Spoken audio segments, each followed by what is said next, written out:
Welcome back, everybody. Today we are going to be talking about textures. I'm going to show you the power of ZBrush and how to texture like a boss inside it. In previous videos, I've shown you how to take your model inside Substance Painter to get some excellent metals, rust, and all that other stuff. But I'm going to show you how to accomplish the same thing staying inside ZBrush. We're going to do some kind of clever masking techniques, kind of similar to what Substance Painter uses, but we're going to do it all inside ZBrush. Now, the model you see here, I'm not going to go through how I created it, this and that. This is just about texturing. So, the current model we see here, this is a render out of ZBrush with a little bit of love out of Photoshop, not much, but pretty much just a straight up ZBrush render. Today I'll even show you how to take your new texture and bring it into Keyshot, with some of you lucky enough to have the Keyshot bridge and Keyshot 5. I'll show you how to take it in there and make this awesome looking model, okay? Or really just some awesome textures. We're not going into modeling today. I'm sorry, guys. But if you want to know more on how I made them, check out my previous videos. I don't show how to make the Z-Man here, but I show you how to do the displacements and make some really cool stuff just using just a couple textures to generate all this displacements. And to get the textures, go to cgtextures.com. Sign up for it. It's free. You can download thousands of different textures. I went into the metal ones here. I think I picked a bunch from the rusted page there. Went through all of them. You get 15 megabytes to download a day if you're a free user, which is plenty. I just grab any of the medium textures because they're under a megabyte, so I can get like 15 textures a day, and they're like I think about 1600 by something or other, so they're decent enough size for what we want to use them for. So let's head into ZBrush. Alright, I already got my Z-Man in here all greebled up. Like I said, you can definitely look in the description. I'll point you in a direction to where you can learn how to make these greebles and apply them to your models to get this fancy tech looking thing. And right now, the current model, it's at just about 4.3 million polygons, or active points in this case. We are using poly paint right now, so it's actually on the model itself. So it's not a texture at the moment. And I've already spent the time, and everything's UV'd correctly to where everything will work properly. So what I want to start doing, I want to start creating some of our masks, and it's actually pretty simple. If you go into a Z plugin and do your multi-map exporter, alright, we're going to click on displacement. You don't really have to have normal, but we're going to click it anyways. Texture from polypaint, ambient occlusion, cavity, and you can go ahead and export the mesh. You can actually take some of these maps later and take it into other programs. And go down to click on your export options here. And real quick, I'll show you what the file names are going to look like. And you can, just by clicking on any of these areas, you can change the attributes to it. But we're just going to kind of keep it the way it is. We're going to keep our 8-bit format at JPEG, 100% quality. Any of our 16-bit format are going to be in a TIFF, and that's typically going to be your displacement. And these are all the extension names to it, so DM for displacement and so on. So click OK there. And real quick, we're just going to check some of our export options. Go under displacement. Bring your subdivision up to as high as your current subdivision. Mine is 7, so we're going to keep it at 7. We're going to keep we can actually estimate, no, not estimate, where am I at here? Get your scale, click him, it'll analyze your mesh real quick, and it'll plug in all the options here for scale and intensity. Okay, so it's figured it out for us. So we can keep those little numbers right there. Go into your normal map and keep it at tangent. If you click off it, it'll make a world space normal map instead of a tangent local space. Under your ambient occlusion, go ahead and do 2.5 for your intensity. We'll keep the scan distance at 0.09997, aperture at 90. We'll just keep it right there. I think that's our default. I think I increased the intensity to 2.5. And once you set these options in here, the next time you come in, everything will be exactly the same, which is kind of cool. So under cavity map, do a cavity blur of 20, cavity intensity of 50, and then under your mesh export, and it's going to be up to you on what level you want to export it. If I go down to 3, I see it's at 16,772 points. So that's going to be perfect for exporting out to other programs. Like I said, you don't have to export your mesh as well as the normal. That's not what we're looking for here, but entirely up to you. So, and we're going to keep flip V off because we're going to be working inside ZBrush. So that's clicked off right now. Map border to 4, map size 4096, so it's a 4K map. And now we have all our options set up. So create all maps, and then find a place for it all, and we will put them in there, and click Save. Of course, the nice thing is we export all these out, but we're actually going to be able to. It's all going to still be in our texture panel, so which is going to be handy. Let it do its thing. Probably take less than a minute.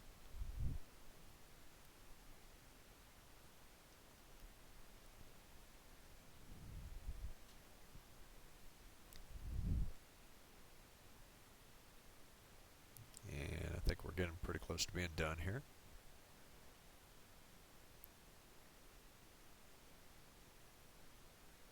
Alright, less than a minute and we are done. It has exported all our maps and our models and everything else. So we can crank our model back up. And if you open up your texture panel, you can see it's created a bunch of maps for you. And unfortunately I didn't clear out the maps from earlier, so it might be a little confusing here. So I'm just going to reset it and then go import all those textures we just did.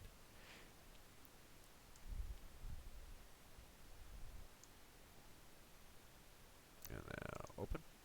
That'll open everything up into our texture panel. There we go. And we'll just click on each one, turn on anti-aliasing.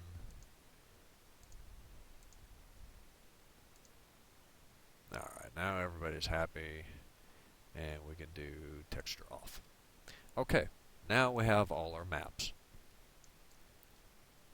We can go ahead and close him up. Go to, click on your texture map, and then hold shift, click on masking, and we'll get them both in our window here.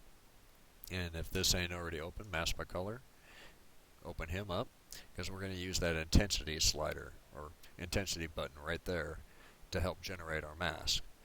Now you can do a lot of these masks with cavity, AO, and all that, but this we've already done all the work, so we might as well just use the mask that we created. Actually, it goes a lot quicker. If you've ever tried to do a mask by AO, it takes frickin' forever. Well, now we have ambient occlusion mask with our texture map. So, now let's set up our metal textures that we're going to use to create our nice rough metal look. So open up, we're going to import, I'm going to go to where I have them saved.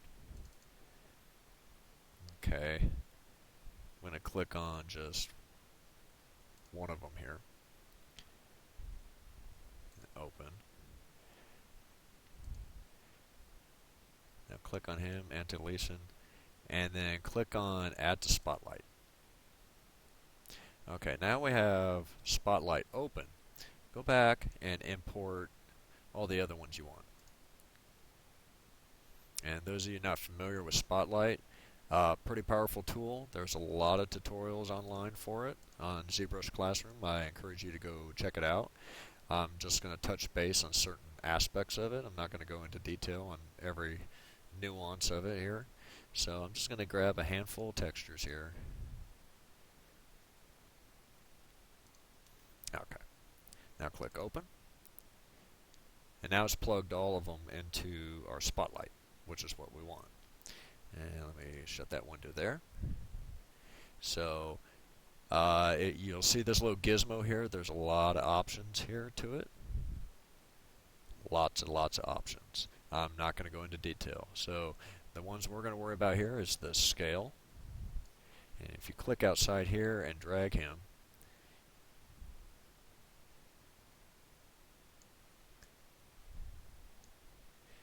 it's very cumbersome. Yeah, it's not something you get used to right away. And if you, it actually kind of treats it like a model in a sense, especially when you're using the frame and all that. So the frame and scale, well, really it's just the move that it messes with, which is fine. So basically I want to get like a double click him. I want to get like a base metal texture. I'm not quite liking him. Let me click up here, double click him. There we go. So I'm going to move him over, scale him up.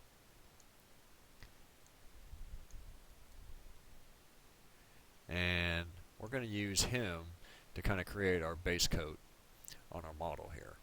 So got him scaled up. I'm scaling him up pretty good there. It's not too bad. He's just going to be the bottom base coat. And if you do Shift Z, will actually close Spotlight. If you do Shift Z again, it'll bring it back up. And Z will bring up your gizmo. Okay. First, I want to turn the opacity down. And you're just turning that. You're just turning the interface opacity down. You're not actually affecting. Oops.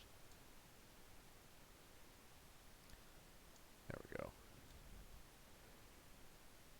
Now you can see what's going on here. Basically, wherever I draw, it will project that color, as well as it'll even displace according to your intensity. So the darker areas won't displace as far as the lighter intensities. So I'm going to turn Z-Add off for the time being, and we're going to turn down RGB intensity. We just kind of want subtle. And as you can see,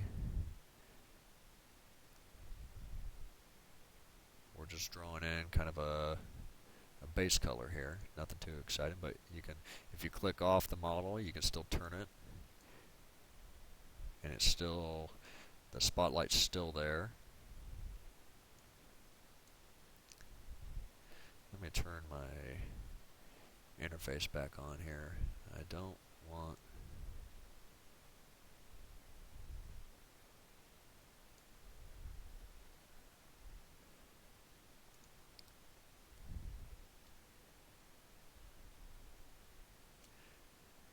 gotta figure out how I did that.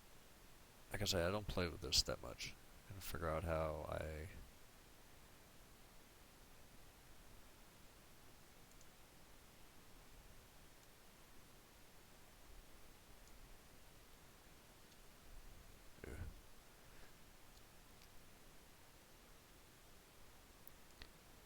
turn the opacity down.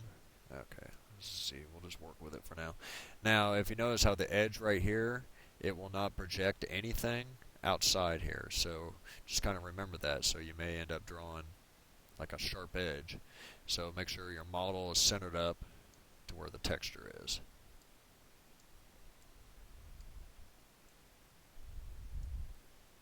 And like I said, we're just doing a little base coat here. Nothing too fancy.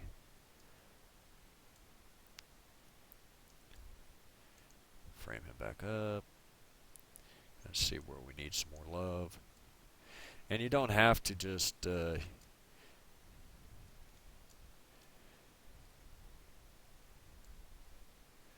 my other textures here. See if we can find another one.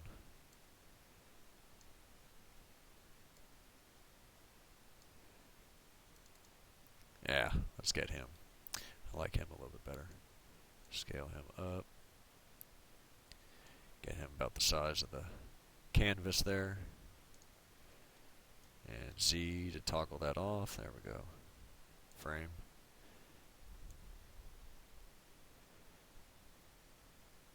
And you can change things up. And careful. You can see. Let me turn him back on there. Lower them down. Get them below the canvas. There we go.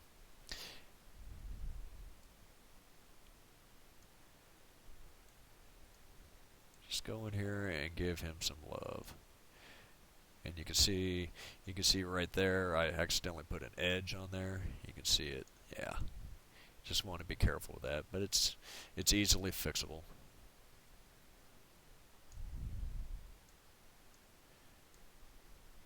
And we're just putting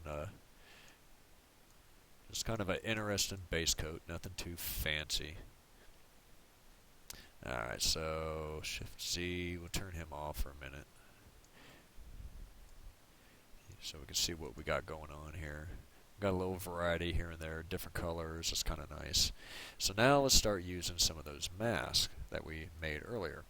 If you open up your texture panel and start looking through all your masks, here's our original texture. If you look, keep on scrolling through, there's our depth, that's our normal. Here is our cavity, or really curvature, and then our ambient occlusion. Let's click on ambient occlusion, and we're not going to keep that texture at the moment. We're just going to use him to generate a mask. So, mask by intensity. Turn off your texture, and it's done it in reverse. So it's masking off just the AO. So what we want to do is inverse it. It's kind of hard to see because it's real faint. Turn mask off, and then switch your color to black. And we still got our intensity down low. May actually have to crank him up just a little bit. And now, as you can see, I'm painting in our AO to kind of help our texture a little bit. And then just kind of watch out. The AO is a little more extreme in some areas of your model than others. So dial back your AO just a little bit, or your RGB intensity.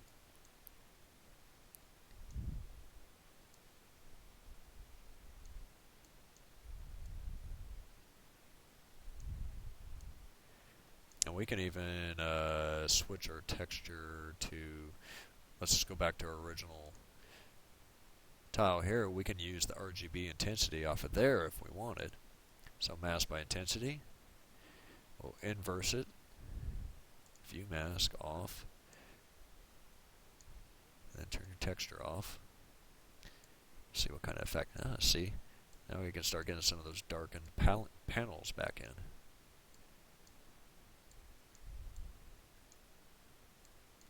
It all depends on the intensity of the texture.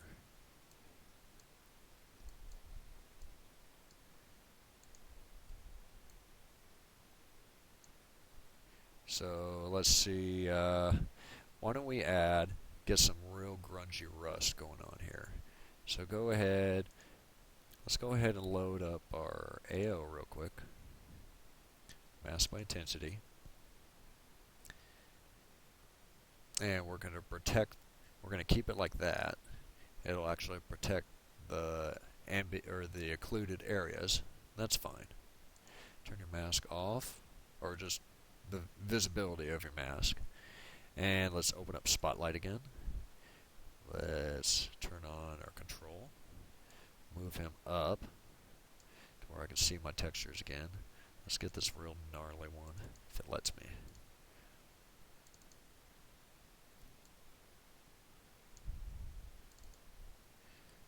Okay, got to do it a different way. Let's go to tile selected. There we go. Now scale him up, and we'll move everybody down, get them out of the screen for now. This one's a fun texture to play with. So Z off, okay. Let's turn that back on. Turn the opacity real low here. Z off. Change our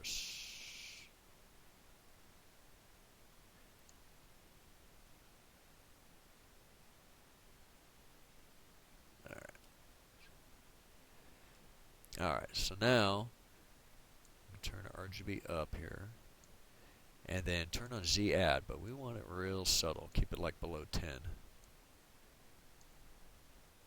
And you can see now we're adding some very cool rusted texture to our model. And you can always scale up, and the spotlight hasn't scaled up, but our model has, so we can get some real in-depth textures going on.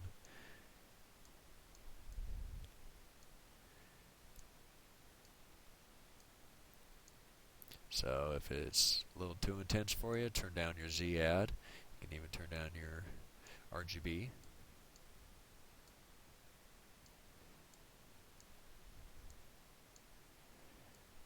Let's get some on his head here. Scale in. Let's turn down our size. Just way too big.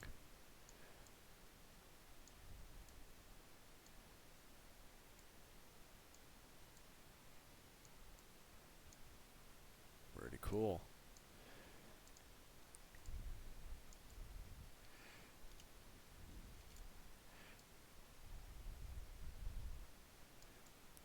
So let's change up our masking here. Let's do this displacement. Let's do our mask and intensity. Okay. Turn off your texture. And let's sharpen the mask once. Okay. And turn view off. Cool thing about this is it kind of highlights those. It's almost like an edge mask almost. And let's go ahead and pick a color here. If you hold your cursor over anywhere on your model and hit C, it'll actually grab that color and put it over into your palette. So let's turn add off. Let's see what kind of effect we get here. That's pretty cool. And remember, this is a displacement here. The displacement mask is what this is. So pretty much only your upper surfaces are going to be affected.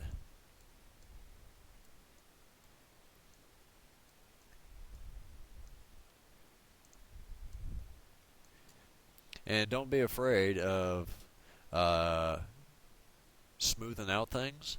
Just make sure you hold down your shift and then you click Z add off, and then lower your RGB to about 50, and that'll affect your smoothing action. So we can zoom in. Let's see. We can kind of, some of the areas that we just hit, we can go back and we can smooth it up just a little bit. Kind of knock some of those hard colors off there, blend it in.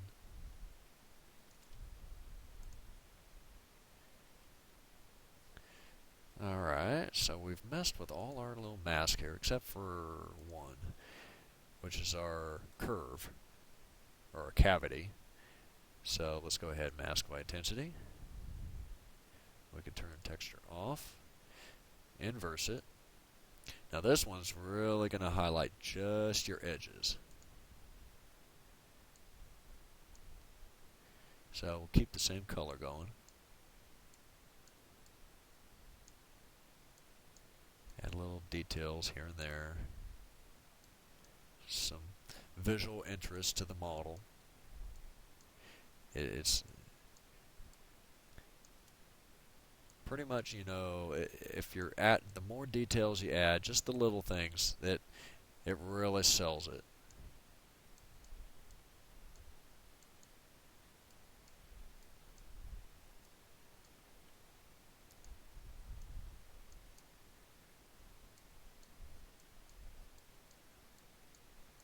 So, and then same thing, you can go back and smooth, and it's still holding that masking information. So you're not going to smooth out the whole world there. You're just going to kind of blend it into some of the colors around it.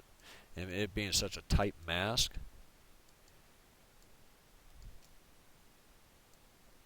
works out pretty good.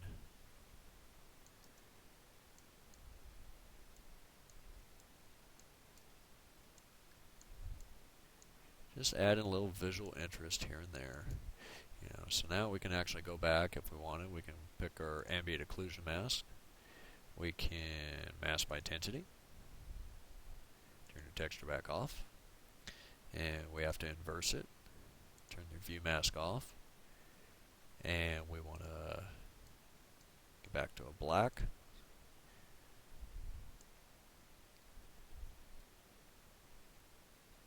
And we can bring some of that AO back into the game here. Always adds some more interest to the model.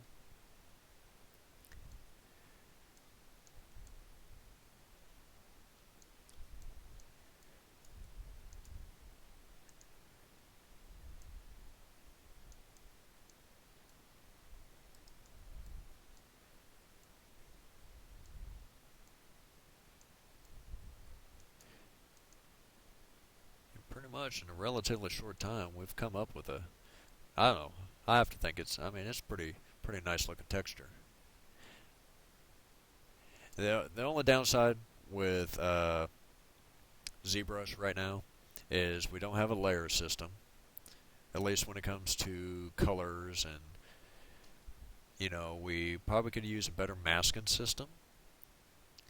It's relatively powerful, but I don't know. I think it could be improved upon. And then we can't go back and redo things or turn off a particular layer. It's the layer system that we really need to really put ZBrush over the top. And once we get there, maybe the next version. So, but I'm still happy with what we got here. But it's still kind of a base flat material. So let me clear our mask and let us mess with the material. And what I'm going to do is I'm going to load up one that I already made.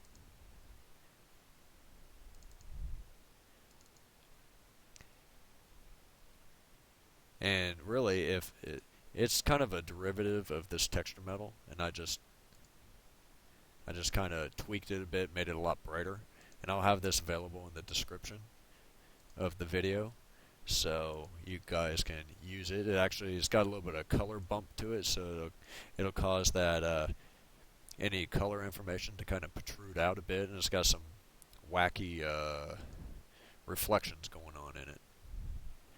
But in less than a half hour here, we've made this really cool metal texture, all inside ZBrush, with a handful of textures from CG Textures and a bunch of masks that we created.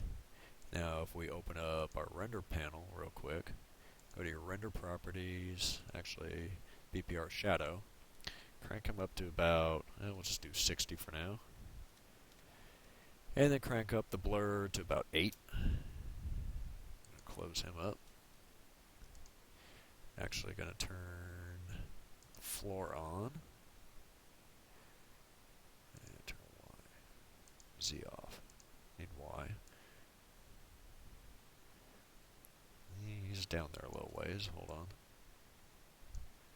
Gotta go. I think I designed this guy a little too small or a little too far off the ground. So let me go to my draw panel and just change my elevation.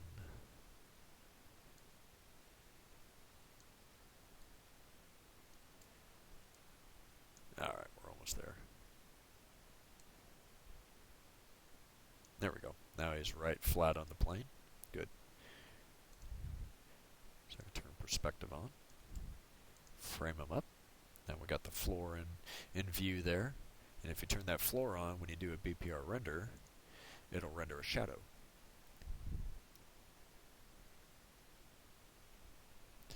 And there you have it, all inside ZBrush. Really nice looking little texture. I like it. So let's take it one step further. Let us go to under your external render, under your render tab. Click on Keyshot, and let's send him over to Keyshot.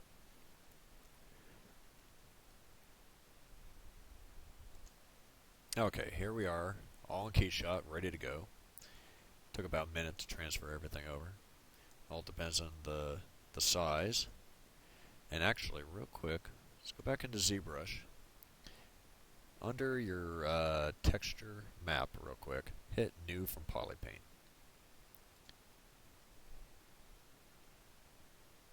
Okay, that's what we want.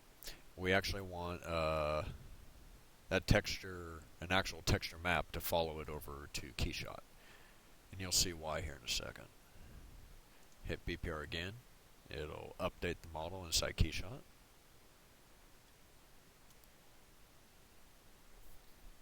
Okay, really nothing much at all has changed. The only reason I like to do that is it holds the UVs better, especially if I want to add like additional maps to our material or to our model. And you can see all our height information has followed it over, of all the new deformations that we put, all the nice new texturing we did.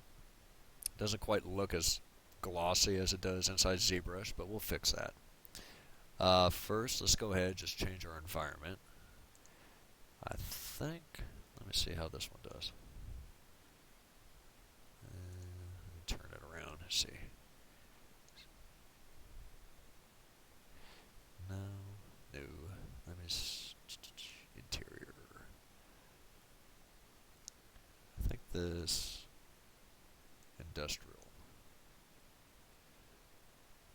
Yeah, it plays off of those blues real well there. Just turn around, make them a little bit brighter. Oh, put them in the dark. There we go. Now we're getting some highlights that I like. Okay, great. Now, go ahead and change it to a color. We're still holding on to the HDRI, but we're not using we're going to use probably just a backdrop. And I found one on this one here. This one's kind of nice. And you can go to Keyshot Cloud if you have a membership, or you don't have to have a membership, but you can just sign up for it, and you can view it through. You go to your window, Keyshot Cloud, and you can download a bunch of maps, materials, and backdrops. You know, they're all free to use. So now let's go to our environment, and it's not going to affect the background at all. Let's see what happens when we beef up the contrast a little bit. It has quite an effect on our material, which is good. So we want to try to make this guy a little bit shinier.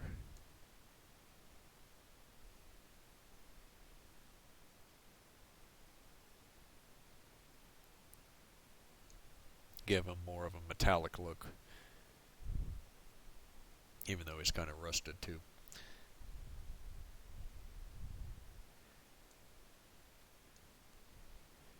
Maybe turn him a little bit.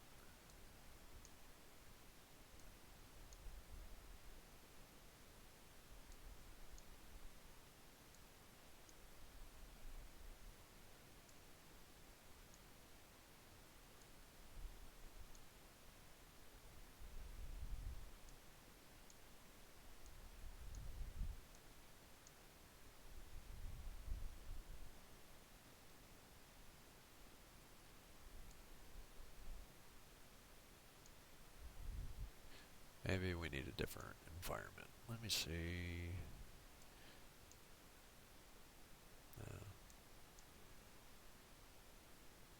It's not bad.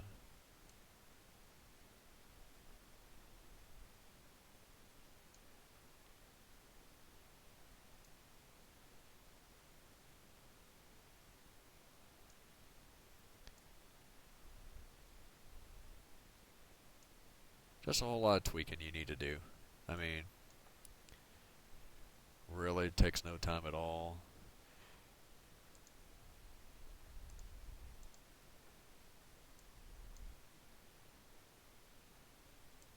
Some are going to be better than others.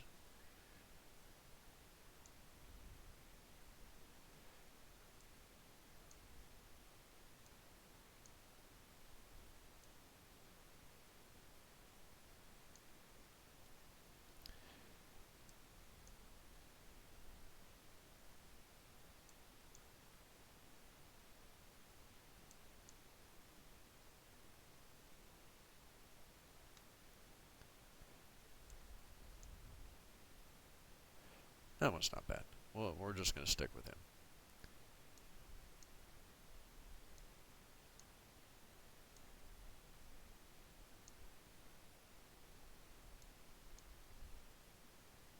But you kind of get the idea.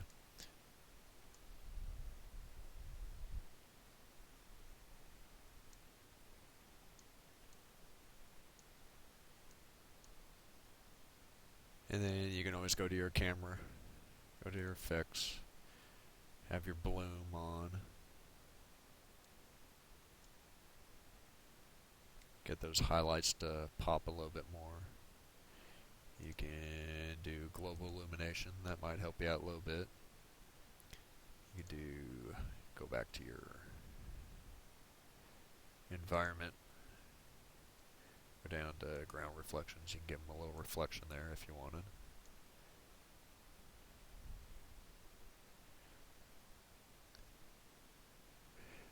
But that's about it, guys.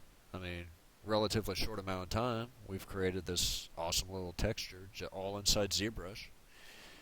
It's relatively easy. I think you guys can produce some awesome things with it, and you don't have to be worried about, going to other applications. You can just do it all inside Z. You can inside ZBrush, you can go back in, and you can actually go back to your plugins menu. You can do the multi-map again, and it'll regenerate your normals and everything that needed to take it into another program. So you can even render it in whatever app you want to do. Change your settings, make sure you hit flip V, because all other applications need that coordinate flipped, because ZBrush is upside down, I guess. So that's it for today, guys. I hope you enjoyed. Definitely get back with me. I'm always interested to see how you guys use these techniques. Got any questions? Give me a holler. I'm happy to help. Find me on Facebook, Google+, ZBrush Central. I'll usually be able to respond to you pretty quickly. So you guys have a great day and keep on ZBrushing.